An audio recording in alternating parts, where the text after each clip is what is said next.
دیکھو ناچ گا کے بھی زندگی گزر جائے گی، گناہوں میں بھی گزر جائے گی، غفلتوں میں بھی گزر جائے گی، نافرمانیوں میں بھی گزر جائے گی، گزر تو جائے گی نا، رکے گی تو نہیں۔ دنیاوی اعتبار سے فرعون بادشاہ تھا، ہر خواہش پوری ہو رہی تھی اس کی، لوگوں کے دلوں میں اس کا خوف بھی ڈیولپ تھا، بے تاج بادشاہ تھا، ڈون تھا، بدماشیاں، اکڑ، فخر، خدائی دعووں سے بھرا تھا۔ مرا نا، ختم ہوئی نا اس کی بادشاہت، ٹوٹی نا اس کی اکڑ، چھن گیا نا اس سے وہ سب کچھ جس کی وجہ سے وہ خدا کو نہیں مان رہا تھا، جس کی وجہ سے وہ غرور اور تکبر اور من مانی زندگی گزار رہا تھا۔ تو آج کل جو فرعون موجود ہے نا، انہوں نے بھی ہمیشہ نہیں رہنا، انہوں نے بھی جانا ہے، اور نیک لوگوں نے بھی مر جانا ہے۔ جو عبادت کر رہا ہے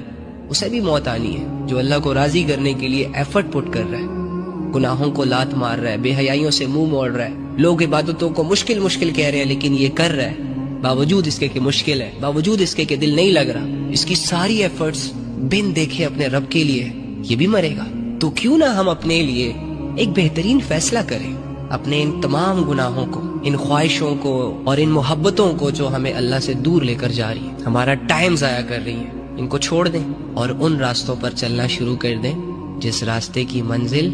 اللہ ہے۔ کیا مشکل ہے اس میں؟